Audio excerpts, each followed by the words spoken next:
Oh, community. Community. Community is... What's it mean to have community? I don't even know.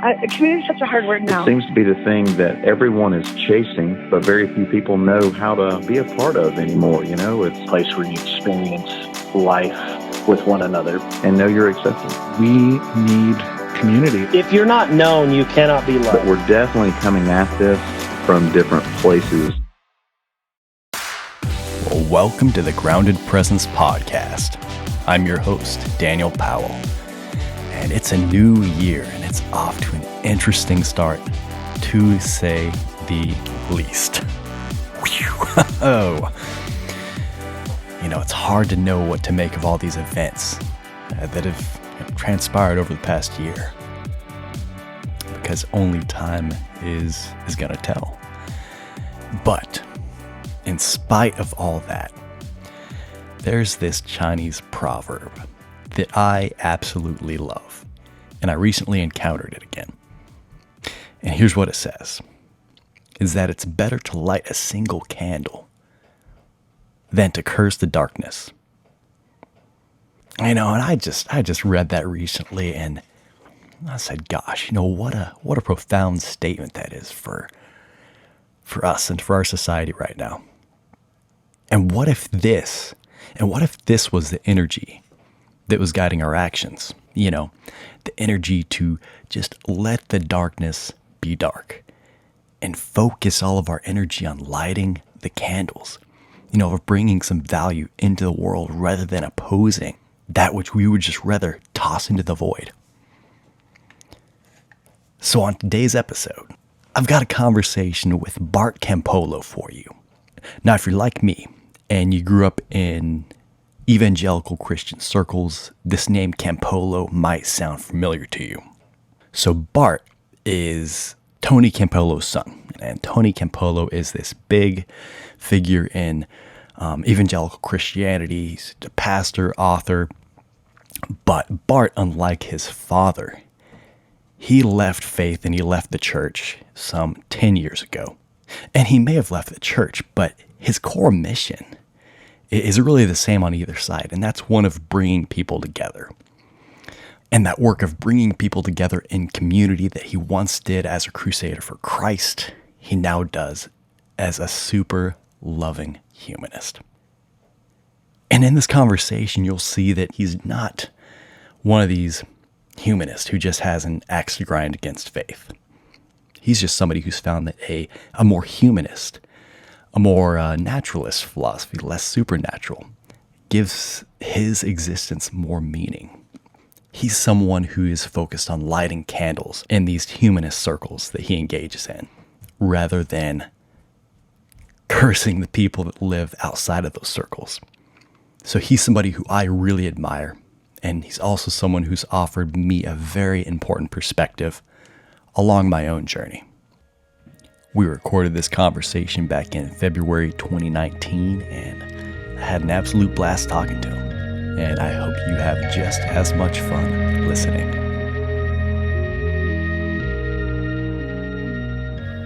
Well, hey, thanks for joining me on this series that I'm doing on community, Bart. You're most welcome. And from the moment I just started dreaming this series up, I'm like, I gotta talk to Bart Campolo. He's the guy. I don't know if that's true, but I'm a guy, and I'm glad to talk with you. So you're just somebody whose life's calling really seems to center around being a community builder, yeah? Yeah, or my temperament forces me to it, whatever it is. Yes. So what does community mean to you? Well, you know, it's interesting. I was having a conversation with my wife this morning that I've never had before. I've been rereading John Steinbeck's book, East of Eden, and there's a scene towards the end of that book where a father and a son who have not really been able to connect on any level have a breakthrough, and there's this moment where the son feels loved. And it changes him. And the father wakes up and goes like, oh my gosh, I have access to this person and I can love them and they love me. And it awakens them. And I started crying as I was reading it.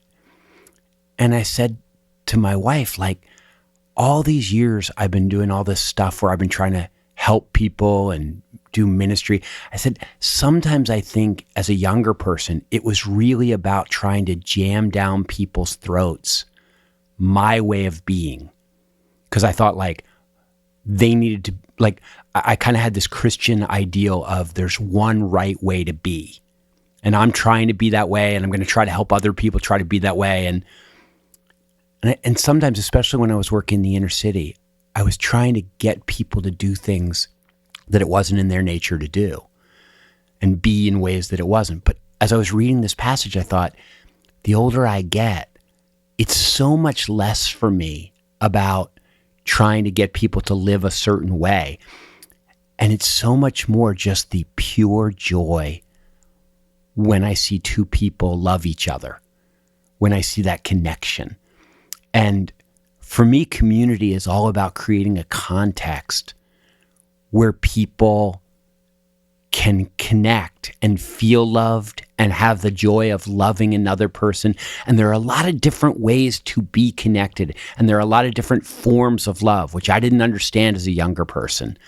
And everybody doesn't need to find it in my particular context, which only works for people who like sort of have some kind of rough semblance of like-mindedness. But I just find that my deepest pleasure is not when people turn and say, "Oh, Bart, thanks so much. You're the greatest leader," or "We love you," or "This is great what you've created." But just like when I'm the DJ that nobody notices and everybody's dancing on the floor and enjoying each other. And for me, community is a context in which those connections can happen. I love that. I love that that scene from the East Eden. You know, that's something I can feel. Yeah. Yeah. It's like so many times in organizations that bring people together, it's like everybody's sitting around this campfire, you know, and they're looking at the campfire, like the charismatic leader. They're talking about it, but they're not like looking at each other and really interacting with each other. You know, it's all through the filter of the filter and the smoke of the campfire they're sitting around. Yeah. Yeah. It's funny, when I was a young Christian inner city missionary, one of our heroes was this old guy named John Perkins, who ran the Christian Community Development Association. He was a neat old guy, civil rights leader, sort of. And he used to always quote this proverb. He said, go to the people, live among them, listen to their dreams, and help them to realize them. And then he said, and when the best leaders when the best leaders are finished with their work, the people will turn to each other and say, look what we have done for ourselves.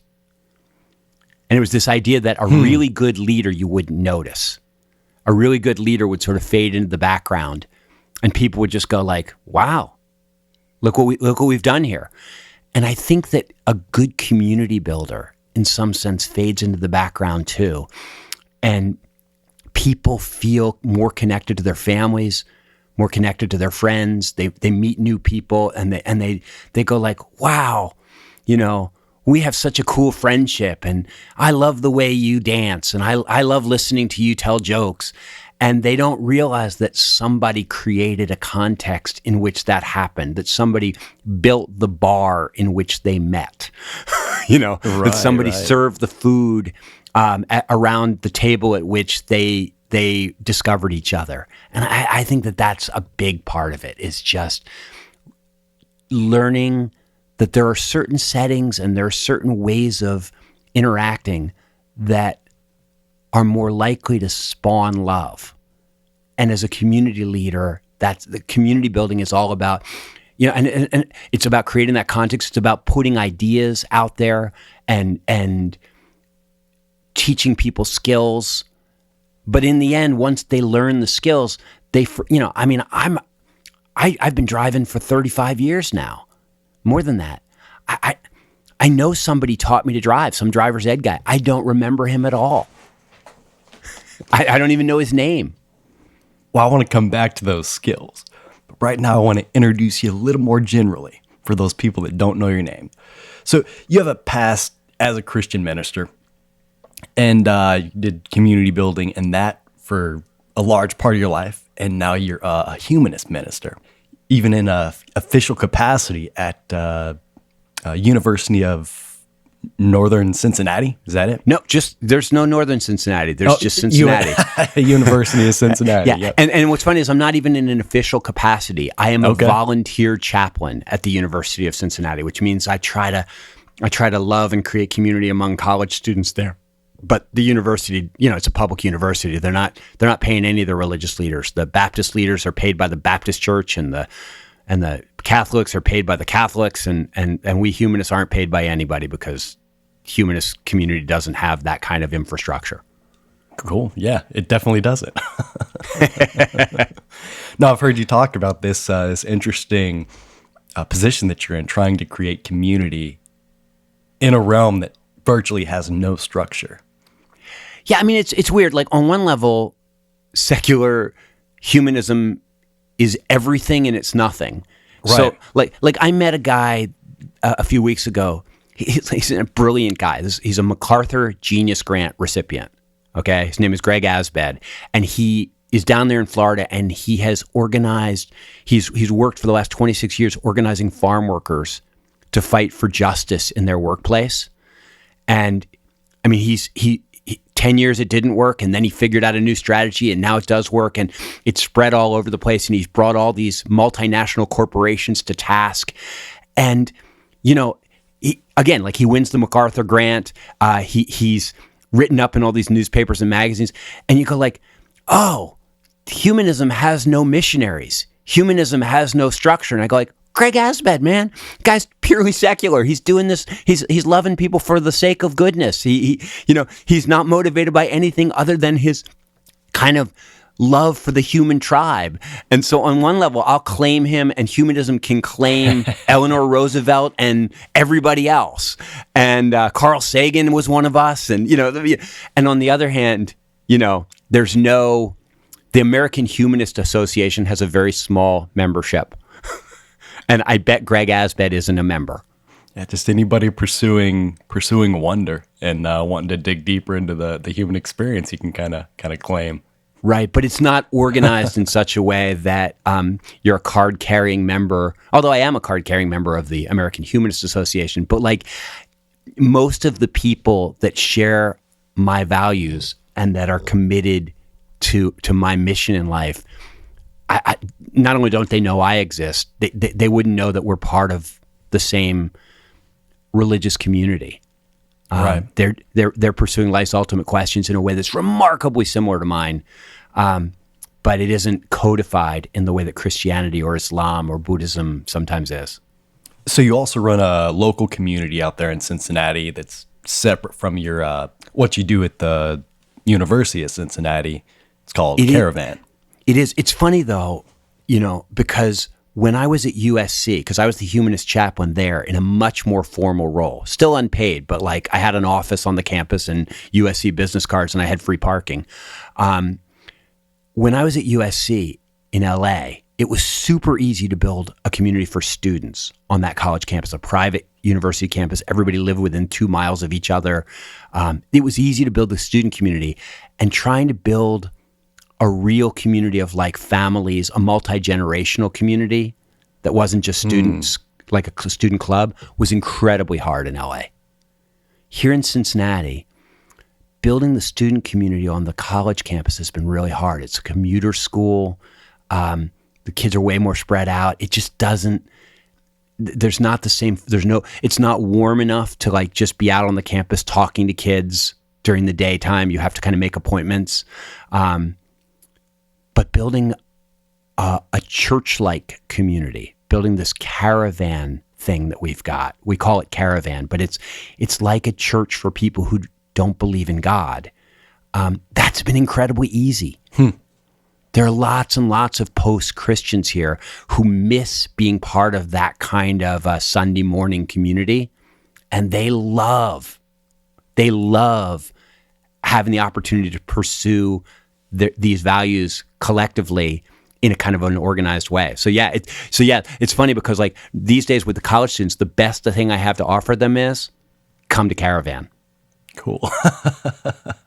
No, it sounds like your experience in California might resonate with the experience of the past few years in Denver. Me and my wife had, just after having kids and kind of getting into this more family phase of life, and Denver's just booming, My joke became, Denver's the place that you come to find yourself.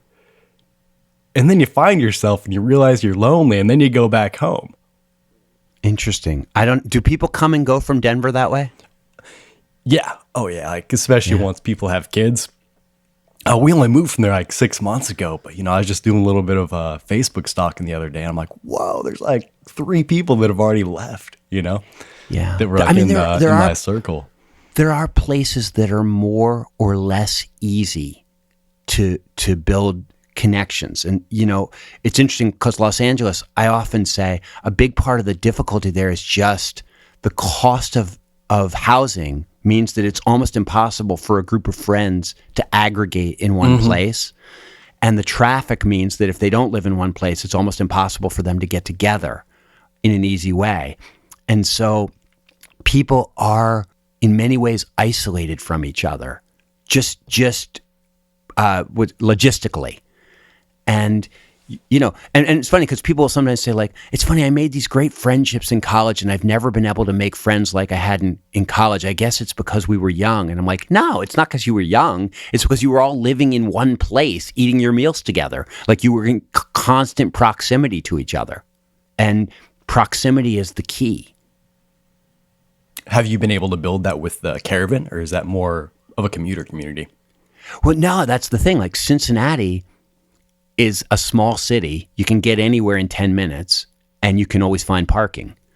And so like last night, I got let out of I was in a class till 7:30. It was supposed to go till 9. And so my wife and my daughter and son-in-law live about a mile away, but they had all gone to the Caravan game night. And so I had missed out on that. So I get out of class and nobody's there. So I call my buddy Rich, who lives 5 minutes away. And I say, look, I got nothing to do. Like, you want to meet up at the brew house, which is the bar up the street? Like, you want to grab a beer with me? And he's like, yeah, give me 5 minutes. I'll meet you there. And like, we're there in 5 minutes and we had a beautiful hour and a half together, right? In LA, that never happens. Like that could have never happened. We would have never been able to make it happen in 5 minutes. And so because this is an easy place to get around, it lowers the barriers between people getting together, and it makes it an easier place. If you're prone to form friendships, it's an easier place to do so. So, in a recent experience, what's been the richest moment that you've experienced as a community builder?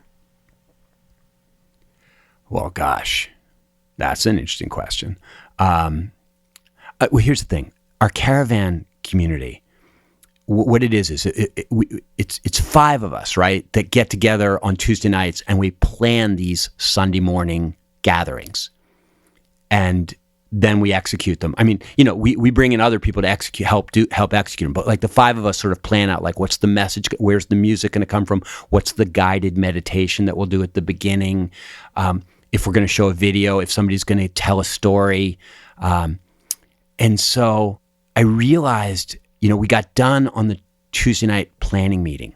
And these are the 5 people. I mean, I meet with them every week. And, we talk about the people in the community and how we can, what the needs are and how we can connect different people to things. And we're all hugging at the end of it and saying goodnight. And I realize that I really am part of something bigger than myself. Like, if I drop dead, these people will still keep doing this thing. It is in their hearts. It is not a cult of personality. It is a cult of an idea that says that if this is the only life that we have, that the best way to make it through it is for us is loving kindness. And the thing is, I think the coolest thing about it is when we started the community, we had 3 values. And in the last year, we've added a 4th. And I realized that I would have never come up with that 4th value by myself. It was these people. It was our conversation that generated this thing. Because the first values were ones I've been kicking around ever since I left Christianity, which is that I had done a bunch of study, and scientifically I was convinced that the way to make the most of life for most people is by building loving relationships, by doing some kind of work that makes the world better for other people, and by cultivating gratitude and wonder, and gratitude for the wonder of just being alive. And I got, I could give you my whole little song and dance about why that's true. But as we've been doing that for the last 3 years, pursuing that together, the thing that kept coming up was people with their Christian family members and friends, or people with family members and friends who they thought they're not joiners. They would never want to be part of our fellowship. And sort of this, on the one hand, should that bother me? Isn't this the best way for everybody? And then we realized that one of our values was something we call worldview humility, which is just the admission that, just because this is working for us doesn't mean it'll work for everybody. And we don't have all the answers. We don't even know how all the answers for each other, that we are these little finite people trying to figure things out. And so there was this sense in which we had come from a tradition that told us that we needed to be sure of everything. And we realized we're sort of sciencey people. We don't have to be sure of anything. This is our best explanation for now, for us, right here.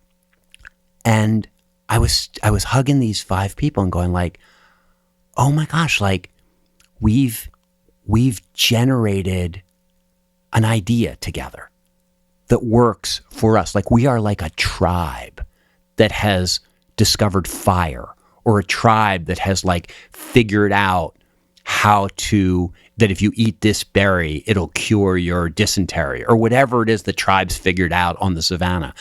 We figured out something. And you go yeah, but you've only figured out something that works for your tribe. And I go I know. And I know it sounds funny. You say what was your most joyful moment? But it was that moment when I realized that my tribe had come up with an idea that now I depend on. And I felt wow, I'm living. I am human. This is a human moment when you're part of the tribe, and the tribe has a triumph, and it's your triumph because you're part of it.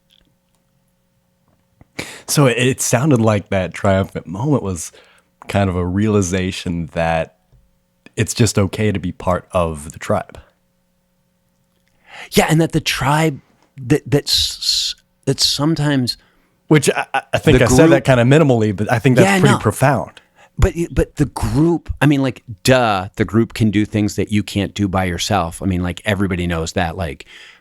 But to watch it happen in real time, to be a part of it, and actually to be blessed by this thing that, most of the time in my community building, I'm building something that's going to be a blessing to other people.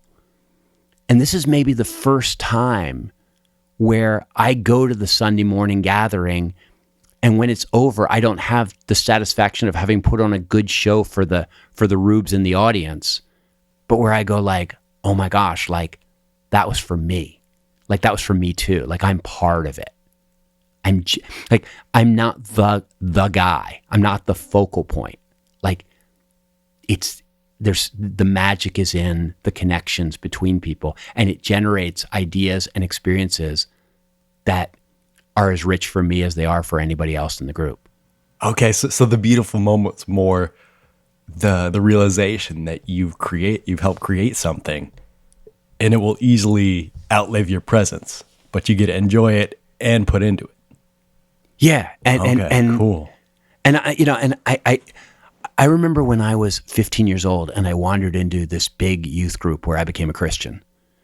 And what attracted me to the Christianity at that moment wasn't the doctrine or going to heaven. I didn't care about any of that. I didn't believe most of the stuff. But man, that group spoke to me, and it surrounded me with a sense of feelings and a sense of belonging and a sense of connection that I had never experienced before, right? And then very quickly I became a leader, and I saw how the sausage was made, and I still loved it, but like I got so wrapped up in making it happen for others that I sort of stepped out of being a member and became an organizer. And I think I've sort of instinctively been that way my whole life, where, and I guess for me that this joy is like, I'm back to being that kid at the youth group. And the fact that I helped plan the youth group doesn't matter. Like, I still walk into that room and I feel like I belong, and and something might happen on the Sunday morning that I didn't expect that could really change me. It's just so exciting to be just another guy in the tribe. That's the thing. And so you say, like, what's your best experience? And I go, like, my best experience is what I hope everyone else is experiencing all the time, but like I haven't experienced for so long. And there's something about humanism and the humility that sort of comes along with it, and the finitude, the embrace of finitude, that all of a sudden, like, I'm just, like, I'm not selling anything anymore. I don't even care if if right now there's like 40, 50 people there, right? And you go like, well, maybe in 2 or 3 years, you'll be like a mega humanist community and there'll be like 500 people there. And I go like, maybe, I don't even care. I could care less. Like, this is plenty for me.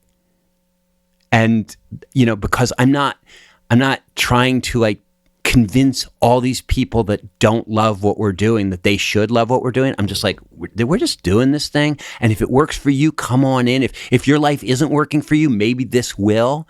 And if you've got something going on over there at your Catholic church or at your Buddhist temple or at your, at your Protestant work ethic and spirit of capitalism Calvinist church, like, if it's making you thrive, stay where you are. I hope, like, good for you. I don't care. As long as you don't hurt anybody, I'm thrilled for, and you're like, but they're wrong. Like that's an erroneous narrative. And I'm like, what do I care? Like truth is not my ultimate value. Love is. And so if those people are experiencing something that is making them more loving, and they're experiencing that sense of belonging that I feel in my tribe, I'm happy for them. When I think about you, this phrase has come to mind. I'm just like, yeah, Bart's just too humanist for the humanist, because you put that value of human flourishing just like above everything else, even belief. Yeah. In the end, rationally, my instincts tell me that I didn't exist for 13 billion years. And that when I die, although my matter and energy will be absorbed into the system. And so like on some level, these atoms and these genes or these, and maybe in some ways these genes in my kids like will live on. Like Bart Campolo, this particular configuration will be gone for, probably for 13 billion more years or forever. And so like, it doesn't matter. Like, when I die, for all intents and purposes, the entire universe will die with me, because I will have no connection. Like, as far as I am concerned, it will no longer exist. And so like, in this moment, while I'm still alive, I care about the future of humanity. But like, I think when I'm dead, I will I will cease to care about the future of humanity. Nothing will matter, including what people believed or didn't believe. What matters for me is right now. What matters for me. And like right now I care about the future. So I'm going to invest in my granddaughter and try to leave the world in a better place for her. And like, I do care about the future. Don't get me wrong. But I'm really cognizant of the fact that 100 years from now, not only will nobody remember me, but nobody that I love will even be around. Like everyone I know will be gone. Everything will be vanished.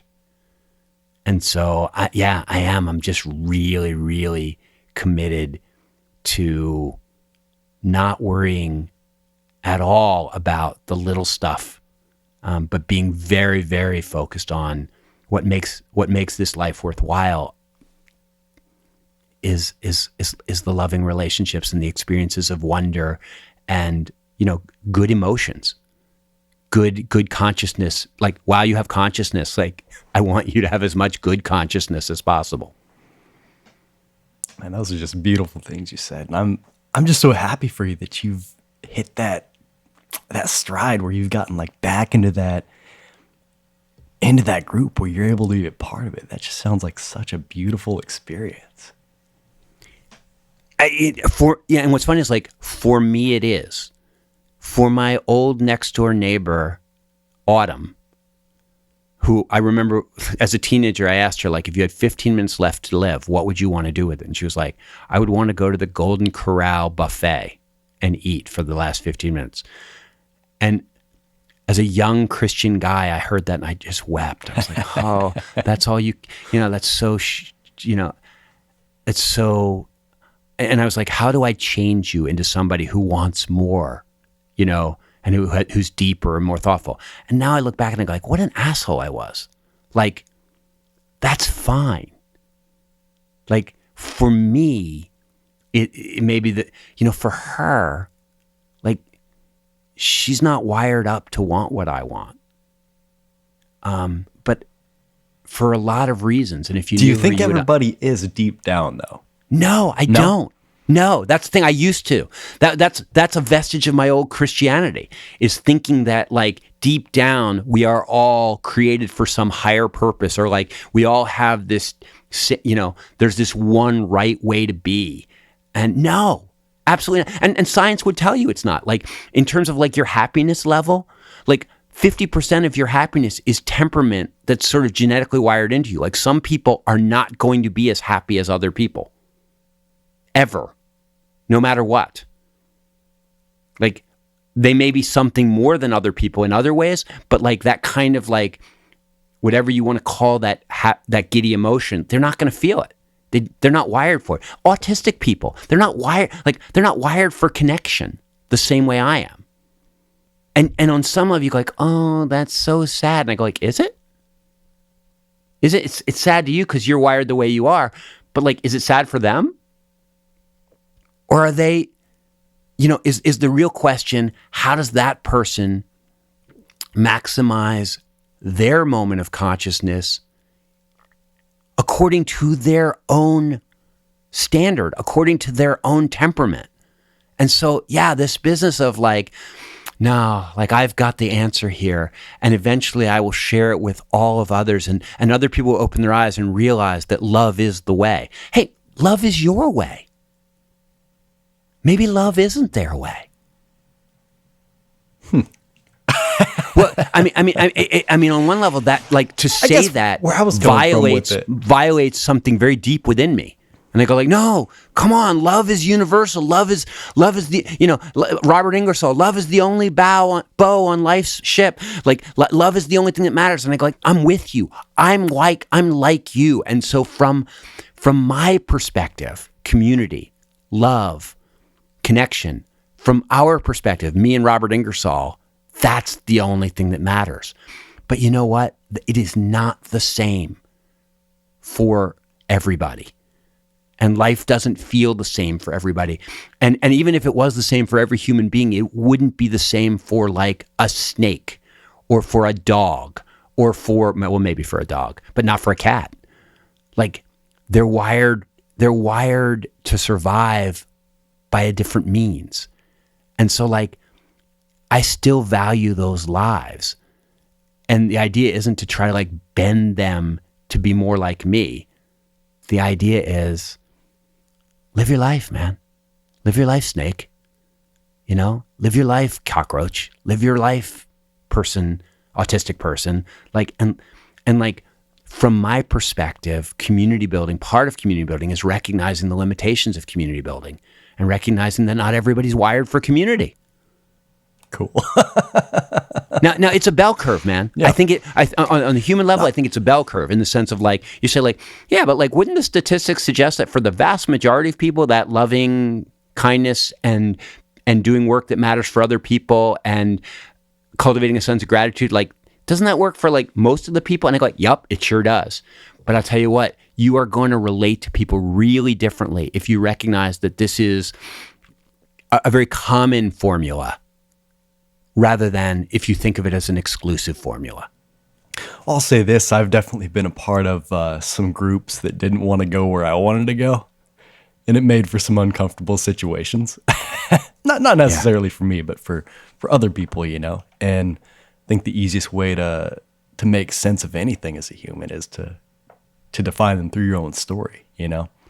So the way I've kind of made peace with that is just to say, okay, you know, I think everybody wants like this depth and this really deep personal interaction. And yeah, you know, you brought up a really good point with like autistic people, you know. It's like, do they want that? It's like, I don't know. So you gave me something to think about. And should they? Like, are you like, oh, I have this genetic CRISPR thing and I can get in there and like we can get rid of all the people that don't want what we want and we can make everybody want what we want because like we know what's best. But the way I've been able to make sense out of it for myself is just to say, hey, you know, some people just aren't like at that phase, you know, maybe they never will be, but you know, so for me to make sense of it, I say like deep down everybody wants it, but maybe there are just people out there who need it less than I do. How old are you, man? 31. All right, we'll give you time. Like I'm like, it's funny, like reading this East of Eden book, I read it when I was a 26-year-old evangelical Christian, right? And I'm reading it now as a 56-year-old humanist grandfather. And I remember the story, but like one of the main characters is this old man who's dying, and he's an old secular guy, and he's married to a Christian woman. And I know that when I was a younger person, I identified with the Christianity side of it and the young people in the story. And now I'm like, oh my gosh, it was Samuel all along. Like he is full of wisdom. And like, I'm just seeing it differently. It like, that's how I feel about the whole world. It's like reading a novel from a different perspective. You know, and so on some level, I think that, you know, and you're like, oh, that's so patronizing. You're just saying like, just you wait, you'll grow up. And I go like, no. Like, I'm not, like your young perspective isn't wrong. It's just young. And my old perspective isn't right. It's just old. And it's fine. And like, you go like, yeah, but from your perspective, you're able to be like, okay with me having mine. But when you were a young man and you had a younger perspective, you were really consumed with getting everybody to be in the truth. Truth was a much higher value to me as a young man. And like, I would have really fought to the death for truth. And like, I think it's important that we have some people that will go to the mattresses for truth. But something happens to you as you get older, and community means something different to you. There's definitely people that need to be completely sold out, you know, because they have a way to guide other people. There's this really beautiful depiction I was reading in William James' book, Variety of Religious Experience, and it was just this person writing about how they went to kind of like this new age energy healer type thing. And it was just like a really even-handed depiction of the whole thing. It was like, you know, maybe there's something to this. Maybe there's not. Or maybe, you know, the fact like they believe in it so much kind of heals me through placebo. I don't think they actually use the word placebo in that letter, but yeah. Yeah, I mean, my son went to Peru last year and spent, 10 days doing ayahuasca with the shaman on the edge of the Amazon. All right. And he had the most profound experience of his life. He comes back and he says to me, like, this is my hardcore atheist son when he's in college.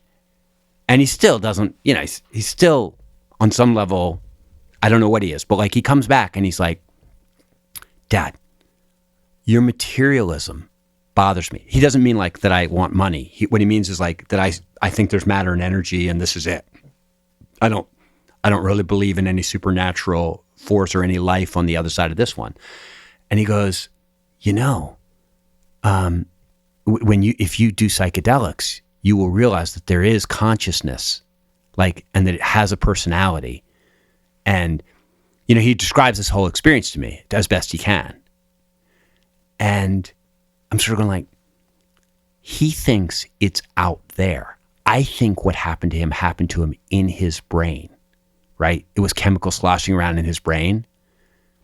But it doesn't matter, because it doesn't matter if the person talking to him was coming from the back of his brain or from the other side of the universe. What matters is he heard a voice and it meant something to him, and it shifted his relationship with other people.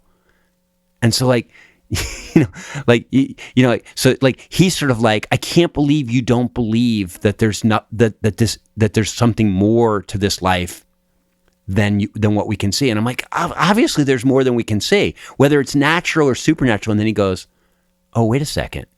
Even if it's supernatural, it's natural because it's part of the actual universe. And I'm like, and he's like, I don't even know what we're talking about anymore. Like, I don't like, he's sort of like, I thought we had a difference of opinion, but I guess we really don't. And that's the thing, is that on some level, it doesn't matter.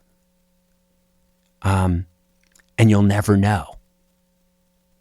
I mean, that's why, like, people say, you're an atheist. I'm not, I'm an agnostic.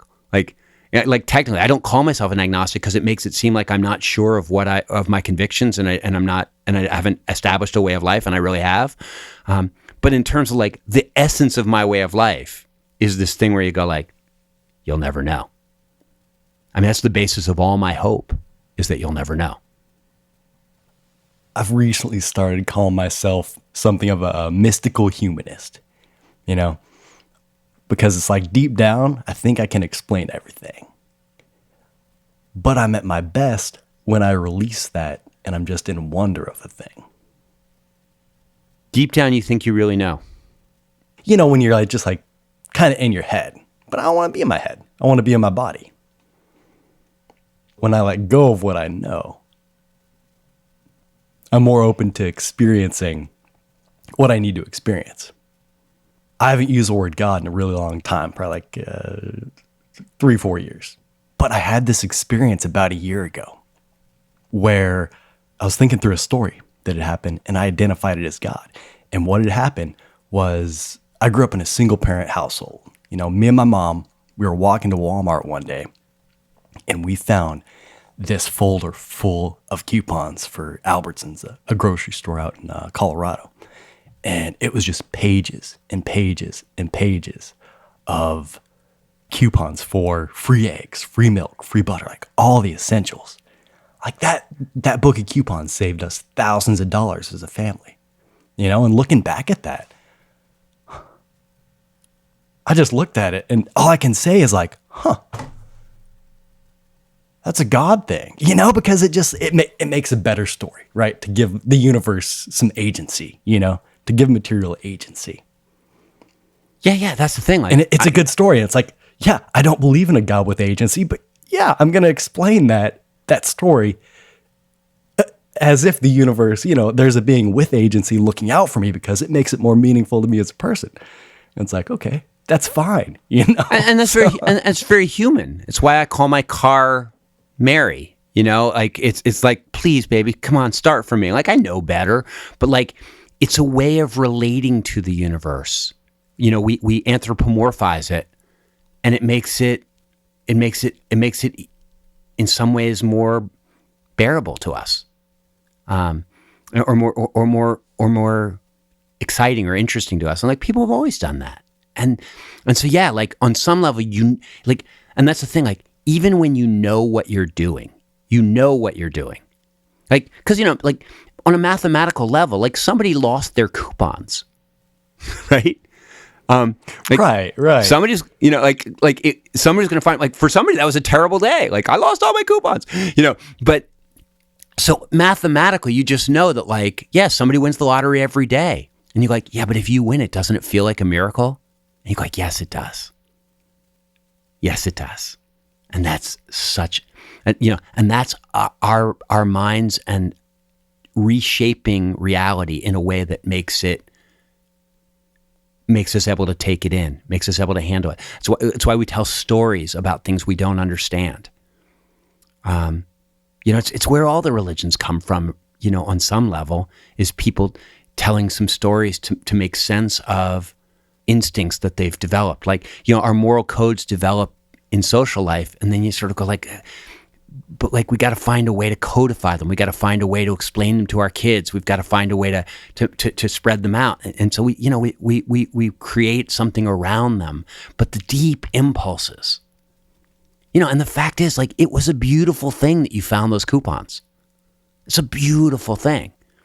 The universe is capable of creating really beautiful experiences, and it's also capable of creating unbelievably cruel ones.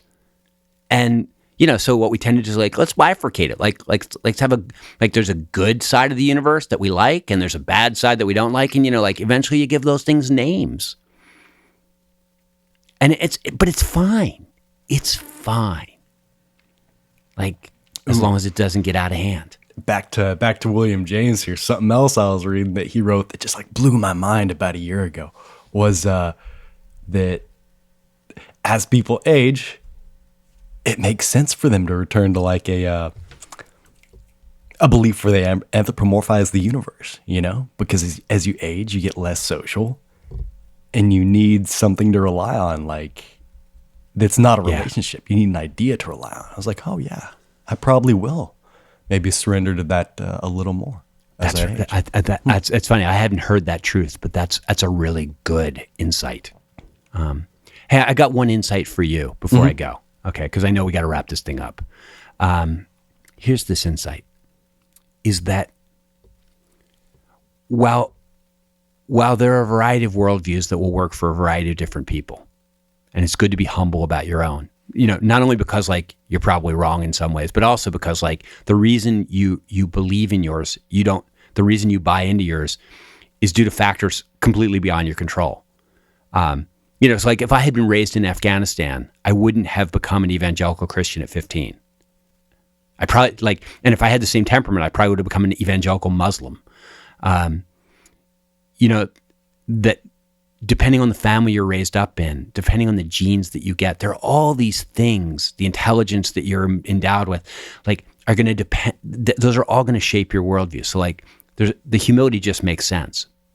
But here's the thing: is that community building really, like, the knowledge that worldviews aren't ultimately, the thing, does not negate the fact that on a day-to-day basis, when I'm trying to process the death of my mother when it happens, or when I'm trying to figure out how to make the most of my job that's really hard for me, or when I'm trying to raise my kids, I don't want to be around a bunch of people who give me advice based on a bunch of different worldviews.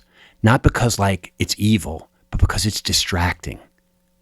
When I'm sitting there, like if somebody comes up to me and goes like, she's in a better place, she's with God in heaven. Like on some level that woman's worldview doesn't, I'm not angry at her for having it. I understand like where it comes from. I'm just like, I don't want to hear it at that moment.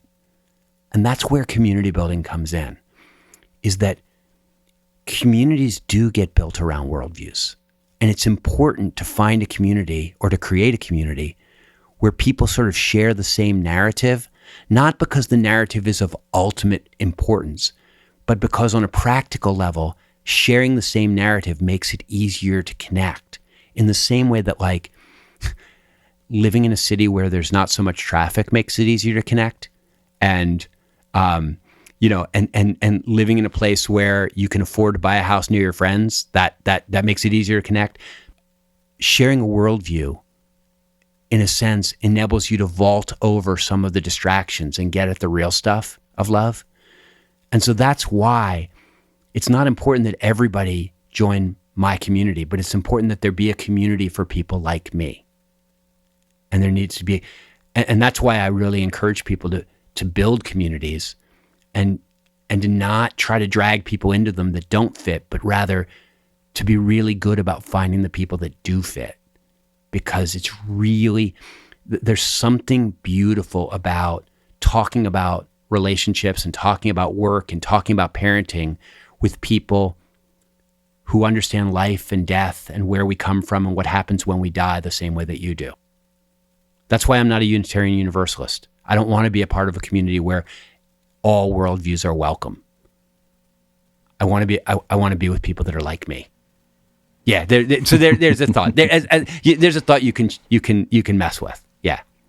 Hey, thanks so much for being interested in what I think about community. Yeah. Thanks so much for coming on. I love what you had to say. Yeah. And I'm going to do the pitch, but like most people that listen to podcasts like this don't listen to just one. I talk about this stuff all the time on Humanize Me, and it's fine if like, I'm always eager. I'll go one step further for you. What's that? If you like Bart and what he's about, and you're interested in community and those kind of skills, start with episode 418, 420, and 422. Those are like, oh, dude, those are prime episodes. Oh man, I'm glad he said. I really wanted to get to some of the stuff you said in those episodes and talk about this dude, Phil Thorne, who invested in you like as a youth. Yeah, but we didn't get there. That's all right. But anyway, we'll get it another time.